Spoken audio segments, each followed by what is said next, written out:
Hello, hello. Oh my God, your sound is so clear. Well, great. That's good to hear. Love to see you here. Welcome to the conference. Absolutely. Yeah. Spasiba. Dobry den. Hello, everyone. It's almost Um, dobry вечер here, but that's true. That's true. But I checked the time first. Dobry utro here in the in my place in the States. So, shall I start sharing my slides? I will launch them for you and just leave into the blackness to listen to it. But I'm here just in case, so and it's then all and yours. then and then I can toggle through them. Exactly. Yeah. Lovely.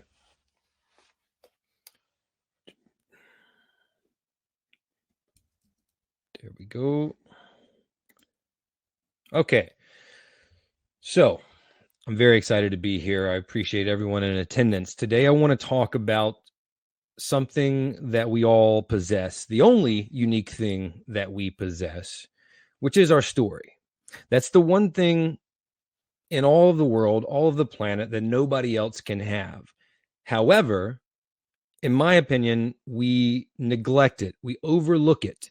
We don't leverage the true power of that one unique thing that we can own because of the story that we tell ourselves. See, we see other people in our space doing the kind of work that we do, and we get caught up with trying to be better than them, or we see the way they are doing things and we think we should be doing it like them because of this, because we don't want to stand out, right? We don't want to stand out because long ago, the story that we told ourselves back in the early days of humanity is that is a problem. We want to be one of the tribe. If we see people going this way, we are going to go that way too. And in business, when we're trying to impact the world and fulfill our purpose, this is not the way we want to go, because we end up becoming, in the States, we have a saying, the rat race, that we begin looking and acting like rats, like mice when they're in a cage and they have one piece of cheese and they're all fighting for that same piece of cheese. See, when you're trying to get the certifications that everybody else you see has, when you're trying to talk about the same things that they're talking about,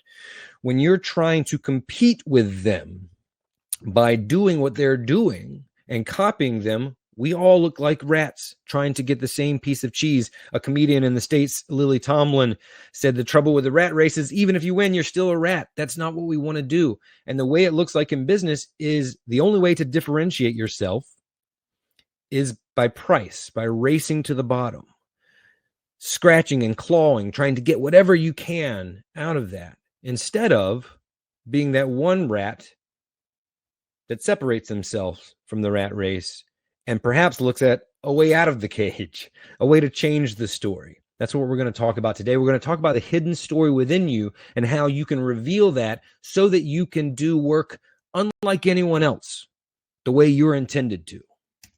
Now, 10 years ago, Artem, this month, I was right there in the motherland of Moscow. This is me. And if you're in the audience, you may be able to pick out where I am, just outside of the famous Luzhniki Stadium. So I was there for the Street Workout World Championships. If you've ever heard of street workout, just say street workout in the comments and let me know. It's very popular in post-Soviet countries, in Ukraine, in Russia, Latvia, Lithuania, Belarus. Yes. So I made a film about this culture that was all over the globe, very popular in America, very popular in Russia, and all the countries in between. And it was my first feature documentary. It was about 10 years ago. And something that I noticed in this culture is that I got caught up in that concept. This culture grew so popular because of video and social media. The people would film their workouts and their routines, and they would put it on YouTube. And that's how people in Russia saw what we were doing in New York. And that's how people in Amsterdam saw what they were doing in Russia. And that's how the culture and community started to grow. So video was very popular, and many of the athletes in this space became YouTube creators, some of them quite popular that have millions of followers now. But I was the professional filmmaker. I wasn't making a highlight reel of the competition. I was telling a story. I was making a film. However, the story that I told myself was I'd see their nice camera equipment and the way they would edit so flashy, and I'm not that kind of filmmaker. I'm not that kind of storyteller. I'm not that technical. And I only had one small camera. a small microphone and one small light, a little tripod, and I traveled all around the world for a couple of years to tell this story. And it was at this event that I realized that I'm doing something different. I'm not creating what they're creating. Everybody, if you can see the cameras there around the stage, everybody's pointed at the same thing, which is the athlete on stage, like sports coverage. And so I quite literally turned the camera around and shot something completely different. I started filming the people in the audience, the athletes behind stage, the people the organizer setting up for this, all the culture, all the things that made this movement happen. And that is what separated me. And so my philosophy became to focus on the story and not worry so much about flashy editing, not worry so much about my camera, because if I told a good story and captured a good moment, that is what would capture the people's attention, not that I made it look flashy. At this time, before this, when I got into that mind state of trying to compete with them, it made my work suffer. Some of these competitions I was a judge for. And we would see these amazing athletes do the same routine over and over again. And when that happens, you can't determine between a great routine and a good routine because they all start to look the same. But when someone would come up there and do something completely different, it had all of our attention. That would allow that athlete to stand out. This is what I had to do. This is what I encourage you to do. Because when you're in that mindset of competition, you cannot see your way forward. It's like being in a maze. You cannot see what's around the other corner. You have tunnel vision. You can't see what's coming ahead of you. You can't plan. You can't see the bigger picture. And it's because of this that you suffer. And when you get in that tunnel vision, it's a really painful place to be in because you can't see your way out and you think that you won't get out. That is the problem that can come from this competition. It's a killer. You don't want to do that. What you want to be able to do is zoom out and see your story as a movie. See yourself as the character in that movie. And this is not easy to do, but if you can remove yourself and be able to look at your story from the outside perspective, like this man. And also, side note, if you understand what movie this is from, then bonus points. It's a little dark, but it illustrates my point perfectly. If you're able to see yourself, then you can see where you came from, which is important. You can see that if I turn left here, that leads me to, no, it's not dark. Well played. You can see that if I turn here, there's a block. There's obstacles that are coming my way. That will always happen. You have to remove yourself and see yourself as a character in the story. If you continue to stay locked in that tunnel vision, you'll want to give up. You'll want to stop. You won't understand how you can move forward in a way that would differentiate you, that would have you stand out from the crowd. And you'll probably quit. That's the worst thing that happens I wanted to quit making that movie so many times because I couldn't see how to tell a good story when I was traveling the world and capturing all these interviews. I couldn't see my way forward. I had to develop my perspective. I had to start here and here in my heart. My shirt, your story matters. This is where it starts. This is going to be the whole theme that we talk about today. We get in our head and we overthink it. But we have to tap in here. And when you do, separate yourself so you can see your story instead of freaking out and getting upset and anxious and stressed, then you can start to see, oh, what's a certain way I could work my way out of this? These two cartoons are in the same position. One of them can't see their way out. They're getting scared. They're getting stressed. And so they quit. The other starts to think of strategy. Because they're like, this isn't the end of my story. That's what you need to focus on. The very first way to change your perspective is to do something different, to stand out. Stop doing what you're doing. Stop doing what you think you should be doing because that person is doing it. And start trying to understand what it is that you do, what you do differently than anybody else in the world. And it's there. Why, Rain? Because it comes from your story. It is a product of your unique story, your lived experiences, the things you've learned along the way. This is where it resides. Now let's look at story structure a little bit. Classic story structure. This is my take, but you'll see some things you're familiar with, and you will hear about as the conference goes on.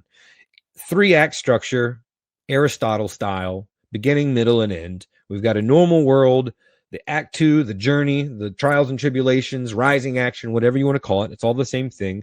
And then you have the new world, the transformation.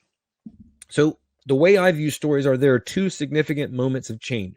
One, the inciting incident, they call it, which is the change that happens to you that launches the story. It's essentially the problem that you have to solve. That's the first.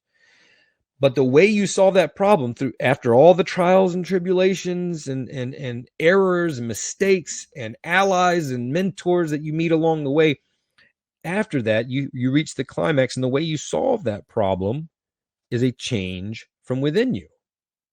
The first change happens to you.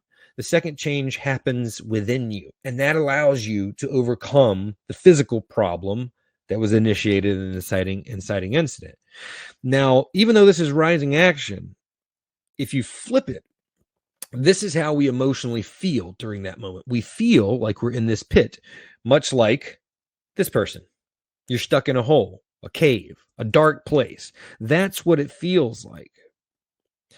And that's where you can get stuck if you don't try to see your way out of it. And when and if you do, you have that change of perspective. That is the way you can come out of that and get back to an emotional high point, which is where we all want to be. You have to change the story that you're telling yourself. Somewhere along the way, you created a narrative that you believe. Well, I can't be a great filmmaker because I'm not that technical, because I'm not a great cinematographer. That's not true. I had to change the perspective to understand that storytelling, the story was my value. And I work with people who do the other things. You have to change that perspective. And in the States, we call it flip the script, right? We have to change that script. We have to change that story that you're telling yourself. This is where it all begins. The ability to reveal and take advantage and leverage your hidden story starts with changing the story that you're telling yourself. Okay. So if any of you are boxing fans out there, you don't even have to be to know the gentleman on the left is Mike Tyson. In fact, at 60 years old, he's got a fight coming up on Netflix at the end of June with Jake Paul, the famous YouTuber. So he's in the mainstream media again. Now, if you don't know, Mike Tyson was the youngest heavyweight champion of the world ever. He was 19, just turned 20 years old by like 1 month. So almost a teenager when he won. But before that, Mike Tyson never thought that he would be one of the greats, one of the great heavyweights, because his heroes like Muhammad Ali and the other great heavyweight champions were all tall, 6'3", a couple meters tall, because in boxing, reach is very important, keeping your opponent at a distance and being able to strike them without them striking you. Jab is a very important punch, very, fundamental punch. And Mike Tyson is only like 5'10", maybe 5'11", so sometimes 6 inches shorter than his opponents. And the story he told himself was, I'll never be one of the greats because I'm not tall enough. My jab won't work.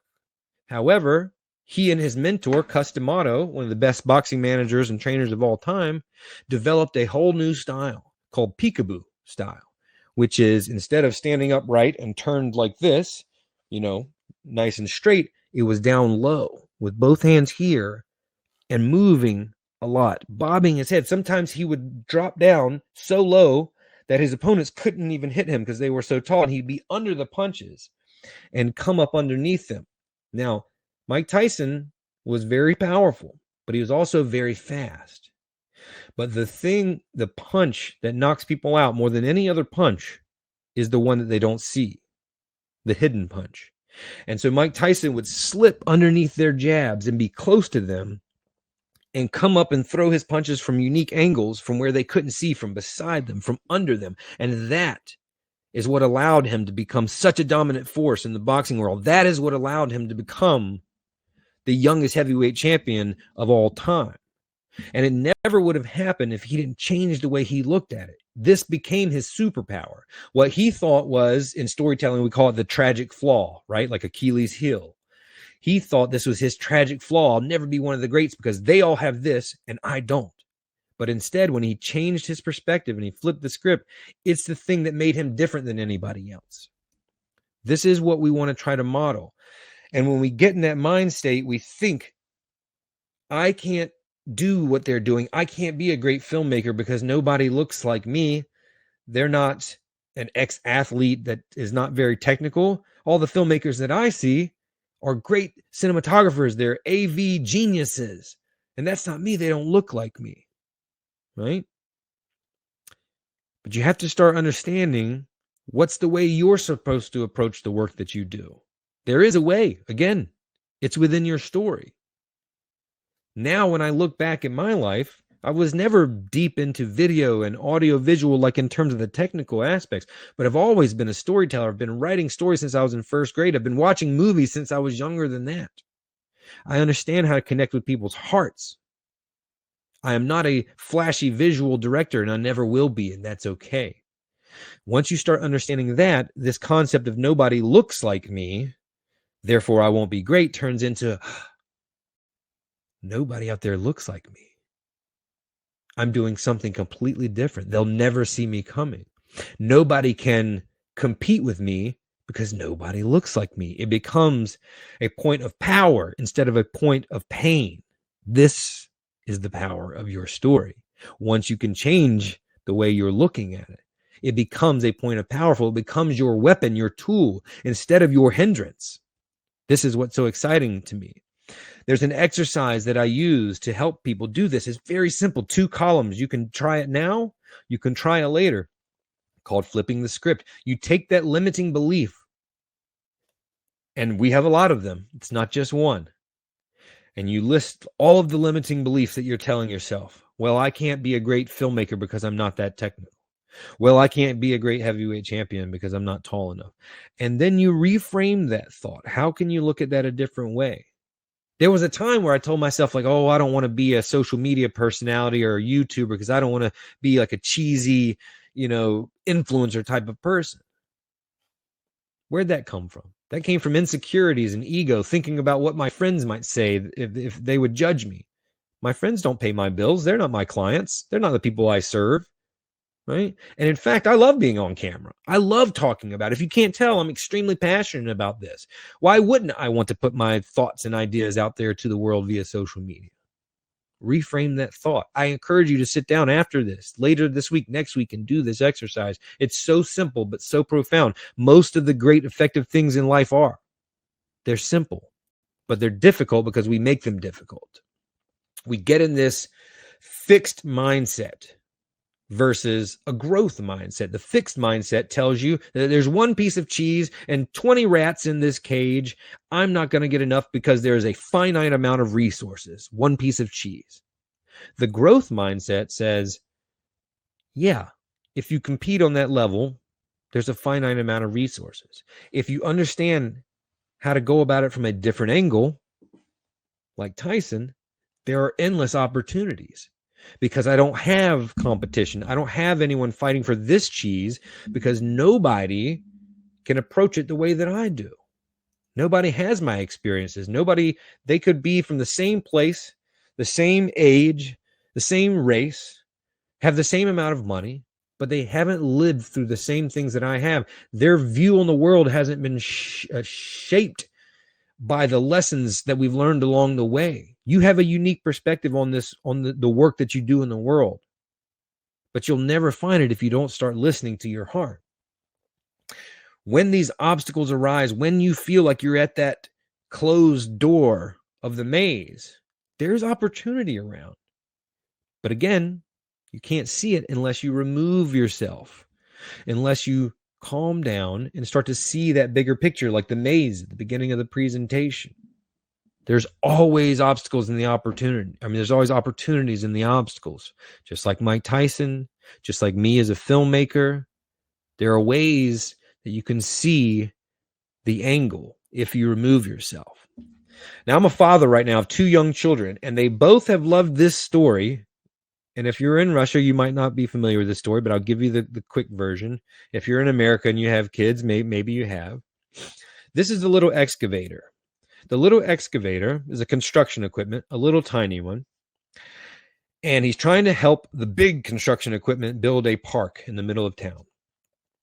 And he tries all day long to compete with them and keep up with them. And he can't. He's the little excavator. So he'll never be as tall as the crane, right, to reach the high parts of the building. He's not as tough as the dump truck carrying things, even though he can carry things. He's not as strong as the bulldozer pushing back rocks, even though he can push things. And so he keeps falling down. He keeps trying to do what they're doing and ultimately just gives up. And everybody's just looking at him on the ground and they're like, sorry, little excavator. Sorry, little E. That's his name. You're just too small. But at the very end of the day, there's one job left. There's a little island in the middle of the pond at the park, and they need to cross the bridge and plant a tree on that island. Now, so you need someone who can carry a tree over there, dig a hole, and plant that tree. But none of the big rigs could do it because the bridge was too small. It was too tight. They couldn't fit. So who, of course, came to save the day? Little excavator. He had all the tools, but he also had the size. This is the same exact, I'm just realizing right now, this is the same story as Mike Tyson. He thought he was too small. It's a metaphor, but it's also true. So little E then found the position of what he could do. He found the opportunity of where he could fill in little E, not little T. Well, little T, Tyson. Fair enough. You're too quick, Artem. I love it.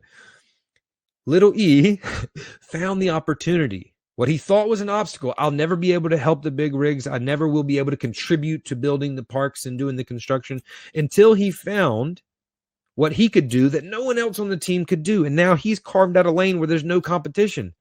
He doesn't compete with the dump truck. He doesn't try to be as tall as the crane because he doesn't need to. But all of us get caught in that state where little E was, where we're like, oh my gosh, this storytelling expert is doing this. This boxer is doing that. This business owner is doing this, so I have to. No, you don't. And you shouldn't. Whatever work you do in the world, you should be doing it differently.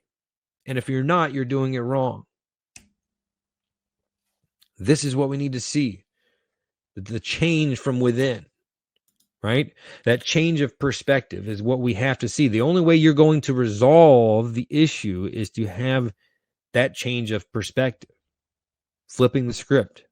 Finding your unique intersections, the different parts of your life that have given you your unique perspective, your hidden story, so that you can have that moment, that climax where you overcome the problem.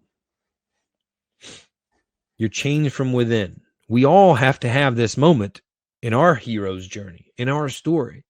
You have to be able to do that. Here's a formula that you can use when you're thinking about, how do I serve my community unlike anyone else? Well, we start with, what are the lessons that you've learned? So in order to get there, simply, what are the unique struggles and experiences that you have had? What have you been through in life? What has shaped the way you view the world, just in general? I grew up on the coastal town in North Carolina in the southern United States. I was an athlete, as you know now. I have a lot of alcoholics in my family, right? That's a little dark, but that's something that's influenced my world. I lost my father at an early age. Lots of different things, right? When I think about my work, what are the struggles I've experienced when building a business, when being a solopreneur, when being an artist or a filmmaker? Okay. The next step, what did I learn from that? How did that change? I've already talked to you about the film. It's called Raise Up, The World is Our Gym, by the way, where I had to learn that lesson of it's not about the technical details and how fancy of a camera you have, but rather the story and the way you communicate that to your community. How did I apply those lessons? What did I start doing differently once I had that revelation, that change from within? Then you understand, oh, who should I be helping with this knowledge? There are a specific group of people that would resonate with your perspective. Even if you're a big company, who are you serving differently? What's different about your bank? What's different about your horse rescue nonprofit? What's different about your soft drink? It applies to any business that we're doing. There's another exercise that I use as we're going through this process of understanding who you are, your unique story that's hidden inside of here. You list not one or two things, but many, many things, 10 to 15 things in each category. What are your skills? What are you good at? It doesn't have to be just in the work that you do. I'm good at soccer. I'm good at writing, right? Completely different aspects, but all the things that you're good at. I'm good at teaching, right? I'm good at landscaping, at doing yard work. List all of the things. Number 2, your passions. What lights your heart on fire? What makes you happy? What are you passionate about? What fulfills you? Now, there will be some overlap between these two, of course, but then there are things that are completely different. Like, I'm passionate about American football too, but I'm not skilled at it, right? So what are the things you love? How do you spend your time? And then lastly, in my opinion, the one that really separates you is your experiences. Where do you come from? Who do you come from? What unique communities do you belong to that have shaped the way you view the world? And when you list all of those things out, you put them in this 3-part Venn diagram, and right there in the middle are going to land a handful of things that you start to see that story of who you are when it comes to what you do and how you serve the world. This is also how you identify your perfect target audience with your unique story. We're not trying to be better than the next person in our space. We're trying to be different. And the good news is you are different. We're all different. But you got to get out of the rat race and stop telling yourself that that's a bad thing. And that's what we do so often. Well, I'm different. Nobody looks like me, so I'll never be able to be great at it. You have to understand, let's look again at stories. Every great story has the surface level, the shell of the story, I call it, right? This is the plot, the events, the setting, all of that sort of stuff. And then you have the emotional story, which is what the story is really about, the emotional transformation. That's why you've all seen movies where the hero doesn't achieve the physical goal that they have to get the job, to get the girl, to whatever. Sometimes they don't get that. Rocky is a great example. Rocky 1, he doesn't win, right? But we, as the audience, are okay with it because of the emotional journey, the heart of the story. Rocky thought he was a bum. He thought he would never be great. And he thought he wasn't good enough to deserve to be great, which is really the emotional issue. Rocky's a love story. It's not a sports story. Rocky becomes confident in himself. He believes in himself. And because of that, he finds a woman that he loves. He finds happiness and content in his identity. He didn't have any of that before. And then, of course, in Rocky 2, he goes back to win the championship. But what we really care about is the heart of that story, what really happens. So for you, when you look at your story, it's not about the events that you've been through, the classes that you've taken, the businesses that you started and failed, and all the experiences that you've had. It's not about the experience themselves. It's about how they changed you. It's about what you learned from it. It's about how you were emotionally changed and transformed. Who did you become as a person? What did you take away from that experience? So when we talk about storytelling for marketing, it's not just, oh, I launched my course and then I made, $100,000. It's what happened before here and here that allowed you to understand that I needed to build a community to launch that course so that I could find financial freedom or success, right? It's how I changed here and how I changed the story that I'm telling myself. It is not about your skills. It is not about being more skilled or better than your competitor at all. There are plenty of people out there that have your skills, and many of them are better than you will ever be. They're more skilled than you'll ever be at that thing you're trying to do, filmmaking for me. But nobody in this whole world has your story. So leverage that, use that. And if you haven't found it yet, spend the time to tap in here and find your story and the way it separates you from anybody else. I'm happy to talk about this at length anymore. Ask me any questions that you have. I do have a gift for everybody in attendance. A couple years ago, I came out with my first book, 6 Second Stories. It's about making that impact on your audience with storytelling in a short amount of time as possible. It doesn't have to be 6 seconds, but if you can do it in 6 seconds, you can surely do it in 30 seconds or 60 seconds or 5 minutes or 10 minutes if you're making a YouTube video. So I've got an ebook deal. I figured if people are in Russia, we might not want to ship. It would cost a little bit for shipping. So for $1.99, you can go to rainbennett.com/shop, and the promo code is LIGHT. So take advantage of that deal. Only $2. Not sure what that translates to, but let me know if you would like the physical copy. I'd be happy to sign it for you. And if you just want to talk about this, I love what I do. I love talking about this every day. If you want to shoot me an email, you can find my information here. My handle is @RainBennett or rainbennett.com. Please reach out with any questions that you have. You won't bother me. I love this stuff. Artem, I'm here for any questions from anyone. Awesome. Thank you so much, Rain.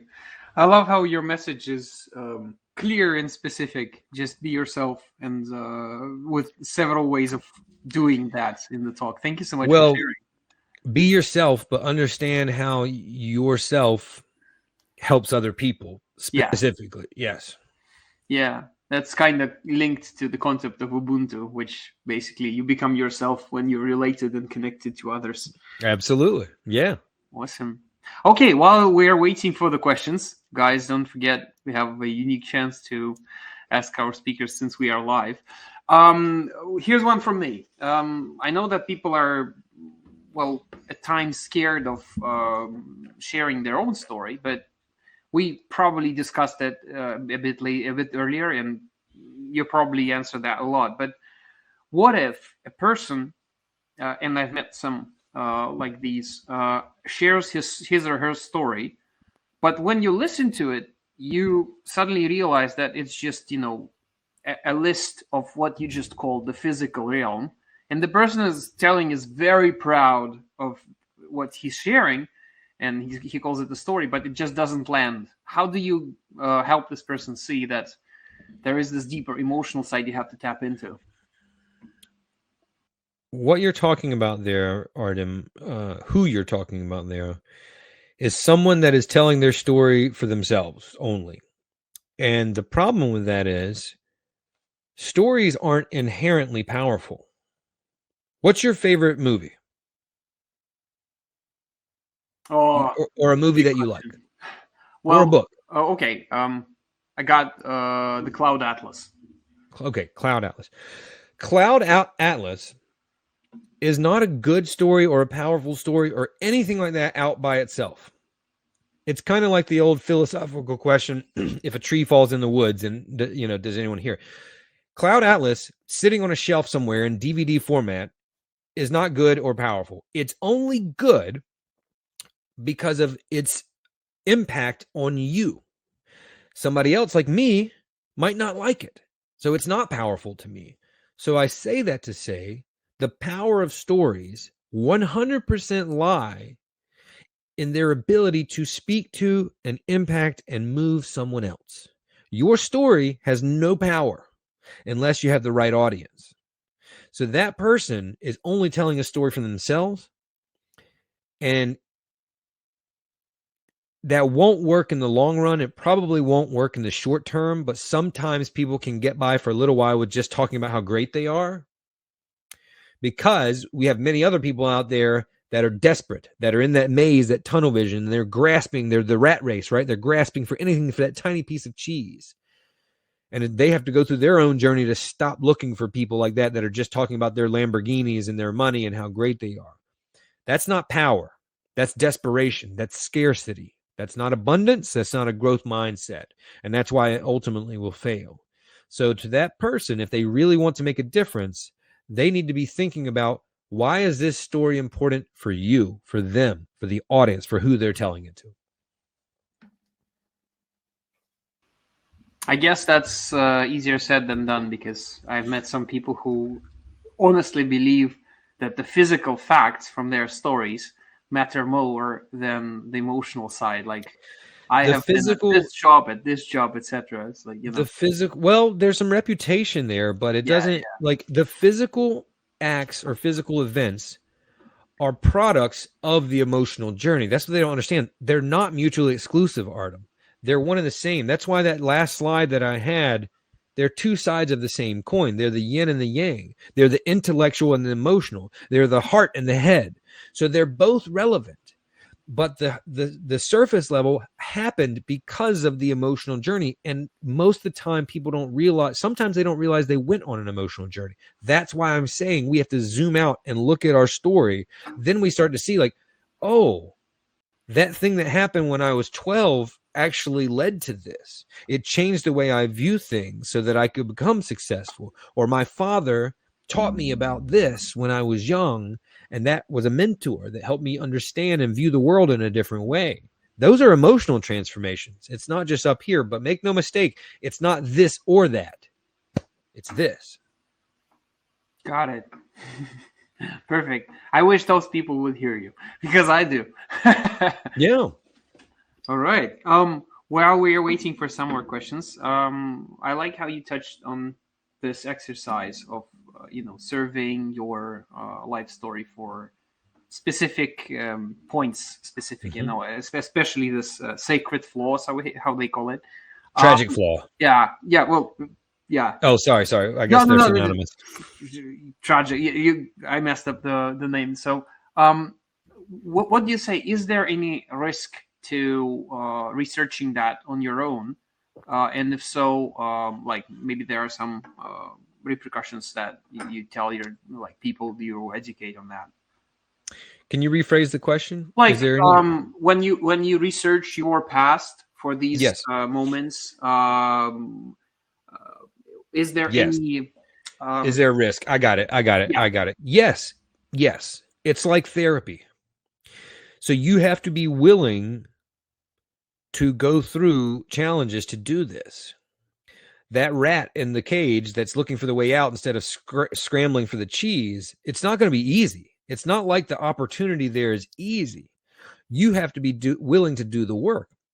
And if you're at a place where you can't find your way forward and you're feeling like, I'm not going to finish the film, well, if you want to be successful, you have to have that change from within. That's why I kept showing the structure of stories. It doesn't happen unless you change the perspective, and you have to go through Act 2, the hard part, to get there. That's the thing. Act 2 isn't just to make the story interesting. Act 2 is what takes the hero from this point where they won't be successful to this point where they are. You have to go through that journey. So in this smaller story, if I'm willing to make the change, I have to be willing to change. That is not easy, right? The heroes they don't just win all the time. They get beat up. That's what the whole story is. The hero getting beat up so that they learn this lesson. So if you want to tap into yourself, you have to understand that it is going to feel like therapy. You're pulling everything apart and looking inside here. That's not necessarily easy. And listen, I come from a lot of darkness. Sometimes you're going to really see things that are tough, but you have to be willing to do that, and you have to look at it objectively if you really want change, which is why it is like that map or that maze, rather. And, because it won't be easy. Nobody here is saying it's easy. To go against the grain like that, it is going to be a challenge, and you have to be willing to endure that challenge if you want to make the change that you need to make. Agreed. Love the connection, and given that we have several speakers coming from a therapeutic point of view, this connection that you're prompting right now is a great setup. Can I tell you a metaphor that I use a lot with my coaching clients? Yeah. You have to this process, that finding your unique intersections process, the skills, passions, and experiences, it's like taking puzzle pieces and dumping them out on the table, right? It gets messy. It's a messy process, but you have to do that in order to start to see the image and put the story together. If Artem, if you just took a puzzle piece out of the bag one at a time and tried to put together 5, right, you're laughing because it's ridiculous. It would never happen. You have to scatter them around the whole table, flip them over, and make a big mess to then start to see, oh, this is a corner piece. Oh, these are all the yellow pieces. That's probably the sun. And now the image starts to reveal itself. Finding your story, your unique story, is the same thing. You got to dump it all out on the table, which gets a little messy. That's true. Great metaphor there for researching your past. Yeah, you'll never assemble a puzzle of 5,000 pieces like this. Right. You got to dump it all out on the table and see where the connections are. And when I work with people in this exercise ineffectively, it's because I had someone once tell me they were in real estate, they were in sales, and they were like, oh, well, I'm good at snowboarding, but that doesn't apply to real estate, so I won't include that. And I'm like, no, you got to dump it all out on the table. Again, it's not about snowboarding. It's about perhaps, and it doesn't mean that each little thing that you're good at apply, right? That's why it's the middle section of the Venn diagram. There's going to be a lot of stuff on the outside that still make you. But it's not necessarily about snowboarding. It's about, well, what is it about you that makes you want to snowboard? This inner part. What is it about you that makes you committed to becoming better snowboarder? That is the part, the emotional part that might relate to how you approach real estate. So people may think on the surface, oh, these two aren't connected. It's like, we don't know if they're connected yet. You haven't dumped it all out on the table to see all the different things. That's the only way you can see what are some unique overlaps that you have. I've always been an athlete, and I've also always been an artist. And when I made this change in 2017, after that movie, I had never seen anyone do them both effectively. You know, either I had jock friends who did sports, or I had artist friends who did music and theater and filmmaking. But then I started to understand, oh, if I approach it from the same way I approach sports, if I kind of have this, happy marriage between the two instead of pushing them aside, like, your unique identity is a tool, it's a weapon. But if we think no one looks like us, or I'm weird, or I'm different, that's a bad thing. And that comes back from our caveman days, right? Where we thought if we were different, we would be outcast. This has been going on in our head for a long, long time. It takes a lot of work to undo it. So yeah, it's not easy. Yeah. Great connection to the roots of it. Thank you for that. We still have time for one more question, and this is a traditional one. So, Ray, a lighthouse can show us where the danger is, but a group of lighthouses can guide us out of dangerous waters. Just like that, a story is better if a lot of people tell it. What story would you like more people to tell these days to make the world more bright and show us the way?